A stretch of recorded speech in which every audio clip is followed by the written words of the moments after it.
Hello and welcome to another episode of Virtual Legality. I'm your host, Richard Hoeg, managing member of the Hoeg Law business law firm of Northville, Michigan, coming to you now after watching Hamilton on Disney Plus 2 or 3 times over this past weekend. I really do love that show. And for those of you that come into the comments to my videos constantly asking me about my politics, that isn't a political statement. If I'm here to set the record straight, I'm not a Hamiltonian. Really, if you were to characterize my politics, it would probably be closer to Madisonian. I hope that really clears things up for everybody, although I think all of the founders had their strengths and their weaknesses. But Hamilton has been a topic at the top of my social media charts all weekend long, primarily due to this Broadway show being made available on Disney+, but also, thankfully, as of this morning, because Justice Elena Kagan decided to use Hamilton as a reference point for a pretty important Supreme Court case, although we don't usually talk about 9-0 decisions here in this space. It's still pretty important, and I know it's a topic that a lot of people have been discussing. So we're going to talk about the case of Chiafalo versus the state of Washington. Now, if you aren't familiar with this case at all, as I suspect the vast majority of you folks checking in on Virtual Legality aren't, this was about the Electoral College, probably a topic that you've heard discussed, especially since the election of 2016, or if you're a little older, after the election of 2000. Now, Justice Kagan frames this particular question as follows. She says, every 4 years, millions of Americans cast a ballot for a presidential candidate. Their votes, though, actually go towards selecting members of the Electoral College, whom each state appoints based on the popular returns. Those few electors then choose the president. Now, the states have devised mechanisms to ensure that the electors they appoint vote for the presidential candidate their citizens have preferred. With 2 partial exceptions, which she'll ignore, I think it's Maine and Nebraska, every state appoints a slate of electors selected by the political party whose candidate has won the state's popular vote. Most states also compel electors to pledge in advance to support the nominee of that party. Right? So if you are electing the president in Michigan, you're actually voting for these electors who will then do a second vote at the Electoral College. And the state says you pledge that you will follow the vote of the people. This court upheld such a pledge requirement decades ago, rejecting the argument that the Constitution demands absolute freedom for the elector to vote his own choice. Today, we consider whether a state may also penalize an elector, either monetarily or as a criminal law offense, for breaking their pledge and voting for someone other than who the preferred choice of the whole electorate in the state would have them vote for.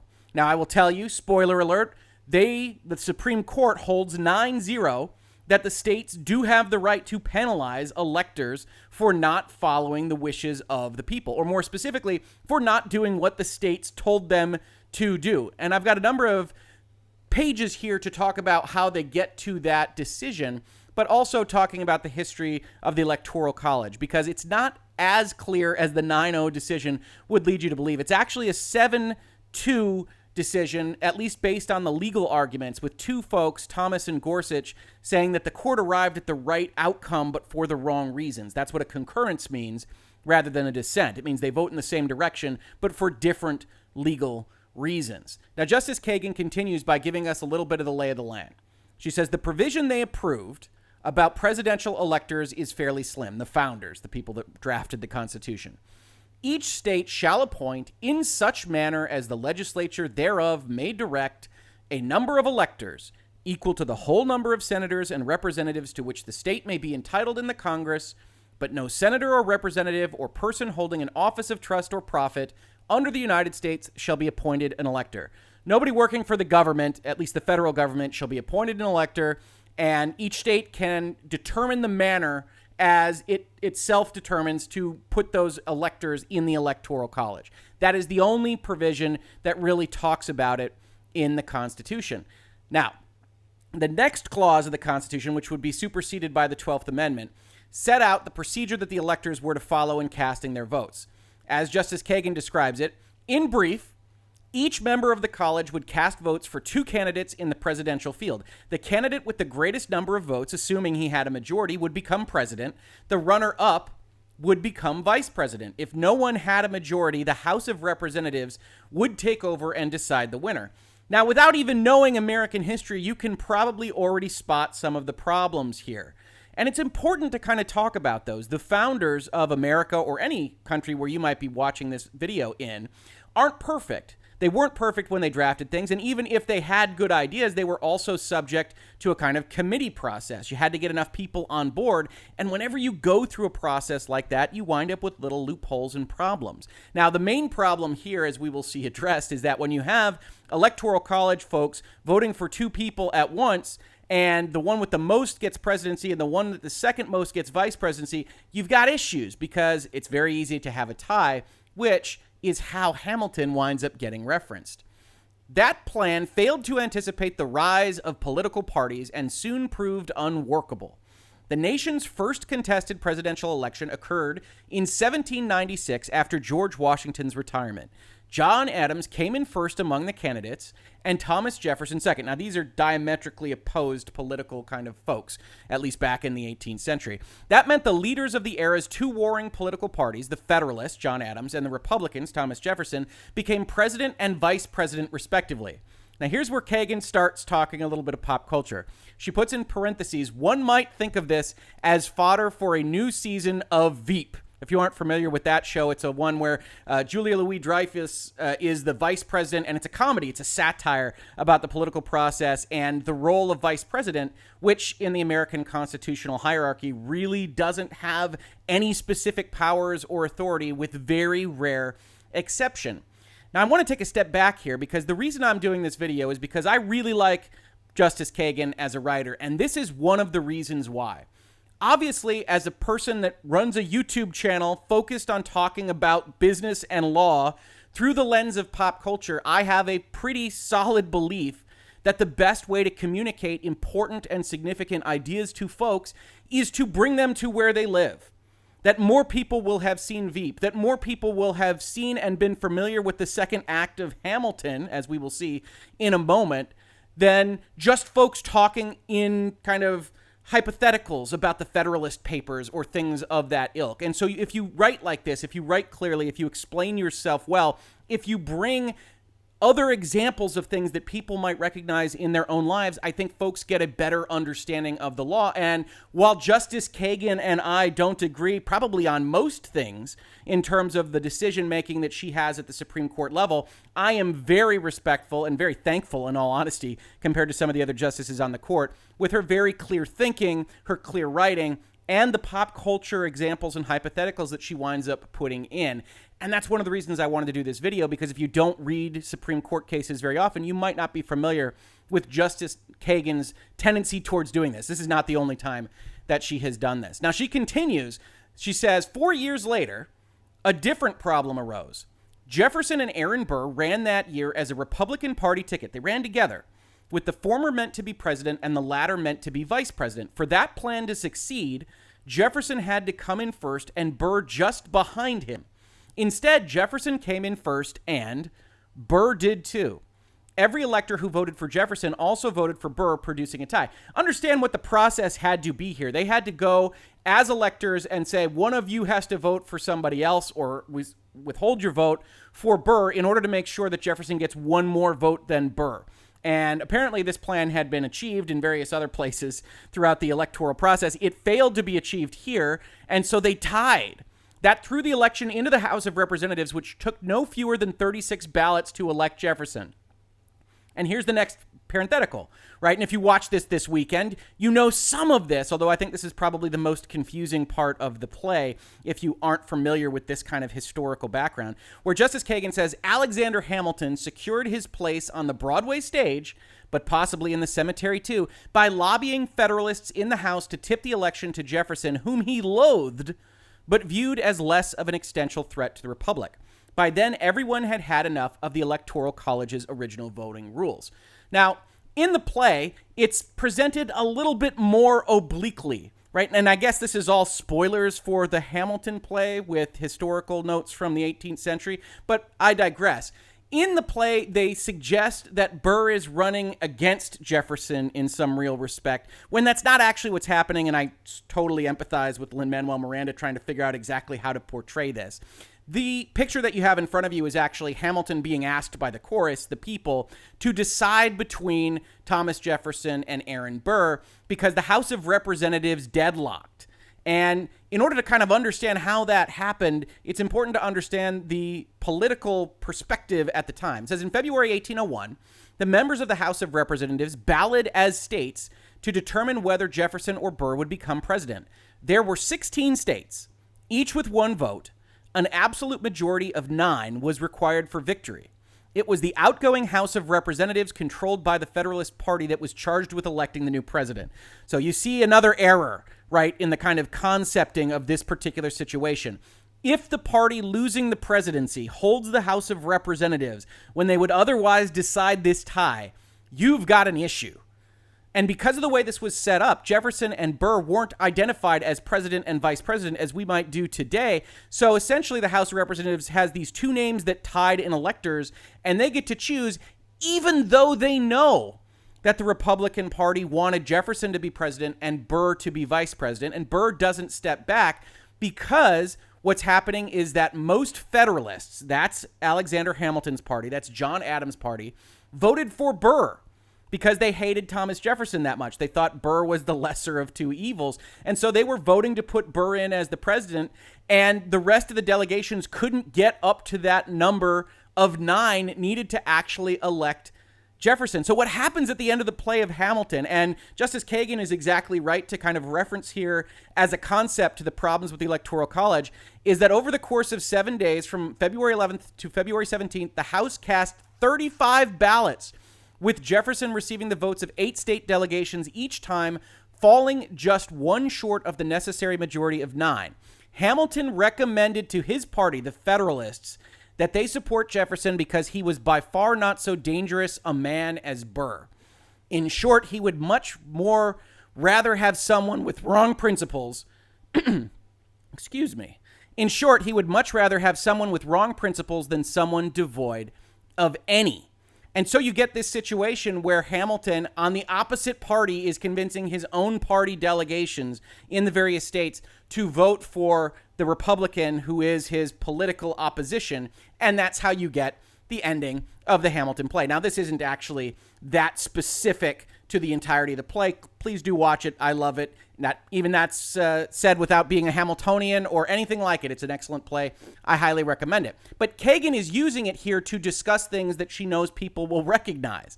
That this ending of this play is something that people know now after it became popular a few years back. And she's discussing it in the context of an important Supreme Court case. It says, most relevant here, states began about 60 years ago to back up their pledge laws with some kind of sanction. By now, 15 states have such a system. Almost all of them immediately remove a faithless elector, someone that doesn't follow their rules, from his position, substituting an alternate whose vote the state reports instead. A few states impose a monetary fine on any elector who flouts his pledge. This case involves 3 Washington electors who violated their pledges in the 2016 presidential election. That year, Washington's voters chose Hillary Clinton over Donald Trump for president. The state thus appointed as its electors the nominees of the Washington State Democratic Party. Among those Democratic electors were petitioners Peter Chiafalo, Levi Guerrera, and Esther John, the electors. All 3 pledged to support Hillary Clinton in the Electoral College, but as that vote approached, they decided to cast their ballots for someone else. The 3 hoped they could encourage other electors, particularly those from states Donald Trump had carried, to follow their example, with the idea being to deprive him a majority and kick this back over to a tie scenario. Now, that didn't work, but it was still an interesting question as to whether or not the state of Washington could actually impose these penalties on these people. That's what made it go to the Supreme Court today.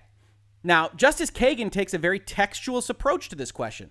She says Article 2's appointment power gives the states far-reaching authority over presidential electors, absent some other constitutional constraint. Now, she notes in the footnote that checks on a state's power to appoint electors or to impose conditions on an appointment can theoretically come from anywhere in the Constitution. It's a contract kind of concept, right? You have this power, but if there's another provision that says you can't use it in X, Y, or Z way, that will control. A state, for example, cannot select its electors in a way that violates the Equal Protection Clause. You can't ask for only men or only women or only white people You can't do things that violate another provision of the Constitution, especially one that was drafted afterwards, as is the case with the 14th Amendment's Equal Protection Clause. And if a state adopts a condition on its appointments that effectively imposes new requirements on presidential candidates, the condition may conflict with the Presidential Qualifications Clause. Now, these are just examples, right? But you can imagine the state of Washington says you aren't allowed to vote for any president that is under the age of 50. When the U.S. Constitution only requires a president to be the age of 35. Justice Kagan is rightly pointing out that while there is broad authority given to the state, they can't start going around the Constitution's language with their qualifications. But just saying, hey, you agree to vote for who our people voted for doesn't rise to anything in that level. As she says, nothing in the Constitution expressly prohibits states from taking away presidential electors' voting discretion as Washington does. In fact, the Constitution is bare bones about electors. So what you've got here is a textualist argument, right? If you go back and you look at the constitutional provision, it just says the legislature can determine the manner of appointing electors. And in that power, they have the authority to penalize electors for not doing what they would otherwise have them do. Now, as it turns out, the electors in this particular case brought up a good point. They said, hey, the founders didn't think that that was what they were doing with respect to the electors. They said the electors and their friends object that the framers, using those words, expected the electors' votes to reflect their own judgment. Hamilton comes back. Hamilton praised the Constitution for entrusting the presidency to men most capable of analyzing the qualities needed for the office, who would make their choices under circumstances favorable to deliberation. So, too, John Jay predicted that the Electoral College would be composed of the most enlightened and respectable citizens whose choices would reflect discretion and discernment. So, again, when we're talking about legal philosophies here, Justice Kagan is relying on the text. She says the text controls. The electors are relying on what we might call an originalist argument. Hey, okay, the text means something, but text can mean a lot of things to a lot of different people. We need to go back and we need to look at what the founders thought. And we're going to quote Alexander Hamilton. Now, Alexander Hamilton in Federalist number 68 actually went a bit farther with respect to all of these arguments.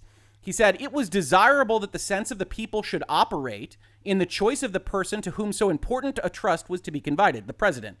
This end will be answered by committing the right of making it, not to any pre-established body, but to men chosen by the people for the special purpose and at the particular conjuncture. So Alexander Hamilton 100% believes, while he is defending the U.S. Constitution as presented in 1788, that the Electoral College is a kind of concept of elites that are going to be brought together in a group, and they are going to have the right of making the choice. It was equally desirable that the immediate election should be made by men most capable of analyzing the qualities adapted to the station and acting under circumstances favorable to deliberation and to a judicious combination of all the reasons and inducements which were proper to govern their quote-unquote choice. A small number of persons selected by their fellow citizens from the general mass will be most likely to possess the information and discernment requisite to such complicated investigations. And as the electors chosen in each state are to assemble and vote in the state in which they are chosen, this detached and divided situation will expose them much less to heats and ferments, which might be communicated from them to the people, than if they were all to be convened at one time in one place. Now, heats and fervents don't much matter if you are bound to check the box.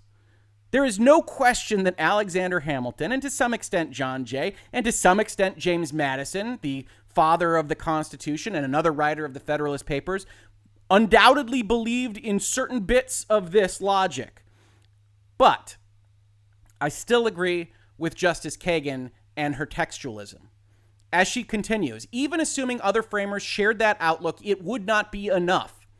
Whether by choice or accident, the framers did not reduce their thoughts about electors' discretion to the printed page. All that they put down about the electors was what we have said, that the states would appoint them and that they would meet and cast ballots to send to the capital. Those sparse instructions took no position on how independent from or how faithful to party and popular preferences the electors' votes should be. On that score, the Constitution left much to the future, and the future did not take long in coming. Almost immediately, presidential electors became trusty transmitters of other people's decisions. Now, I say I agree with this, and obviously it's a 9-0 decision of the court, so the Supreme Court agrees with this as well. But I do think we should take a step back, because one of the things that we see very often happen, whether it's in contract negotiations or in discussions of imminent laws, right? A lot of people have asked me to comment on the revisions and process of the Earn It Act, which I will probably cover later this week. But a lot of what you hear from people are examples and descriptions and illustrations of what they think the law does, and promises from Congress people or from committee members that it doesn't do this, or even if you could read it that way, we don't mean it to do that. And I think it's important to note that those promises should be discounted at a very high level, because at the end of the day, all that matters is what wound up on the page. Yes, some justices are going to use an originalist argument in some cases. They're going to look at the legislative history. They're going to look at what people said contemporaneous to the bill's passage. But a number of them won't. A number of them will read it like programming language, like we talked about on prior SCOTUS brief videos. And in my opinion, that's the right way to do it, because while Alexander Hamilton and John Jay and James Madison might think one thing about what they passed, the other 25 people in the room at the time might think something different about what they passed. And you can't, as a justice or a judge or a person making a YouTube video, put yourselves exactly in the brain space of who passed it and why. So we are left with only the evidence of what actually made it through that sausage-making process. And I do think textualism is the right philosophy for something like this. And I think Justice Kagan is right to espouse it. As they said in the Constitution, each state shall appoint in such manner as the legislature thereof may direct a number of electors. And so within that power is assumed a power to penalize them as the states see fit. Now, before we started this video, I talked about a concurrence. I talked about Thomas and Gorsuch, and it's a concurrence I actually also agree with, right? I believe that Kagan is correct to look at the text here, to look at the Constitution and to say, you know what, there is no limitation on the state's authority to do these kinds of things. Where I think she is wrong, and the court, the 7 people voting for this actual legal analysis is wrong, is that they say that this language in front of you gives the state the authority to penalize their electors. And I hold with Thomas and Gorsuch that it's actually a little bit different. In their concurrence, they state the following: the court correctly determines that states have the power to require presidential electors to vote for the candidate chosen by the people of the state. I disagree, however, with its attempt to base that power on Article 2. In my view, the Constitution is silent on states' authorities to bind electors in voting. I would resolve this case by simply recognizing that all powers that the Constitution neither delegates to the federal government nor prohibits to the states are controlled by the people of each state.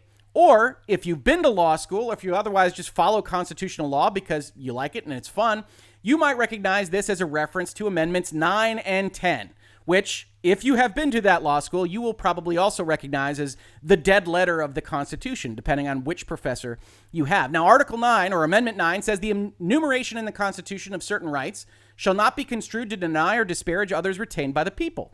That's the so-called negative powers kind of vision of the Constitution, right? That the Constitution is all invested in the power of the people, and the people then bestow that power to the states, and then whatever trickles up from there to the federal government. And the Constitution labels only what the federal government can do. And if the federal government can't do it, then the states can do it. And if the states can't do it, then the people can do it.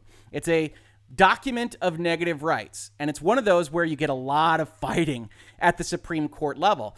The justices of the Supreme Court don't generally like to interpret the Constitution this way. They like to establish what rights are, where penumbras and emanations come from. And Thomas and Gorsuch, rightly in my opinion, look at this and say, hey, the Constitution didn't say anything about it. So we arrive at Amendment 10. The powers not delegated to the United States by the Constitution nor prohibited by it to the states are reserved to the states respectively or to the people.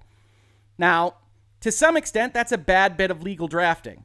Are reserved to the states or to the people? That doesn't actually help answer the question. But like Amendment 9, it is trying to establish that if we, the founders that drafted and voted up this Constitution, didn't give the federal government certain powers, then the federal government doesn't have those powers and the states do.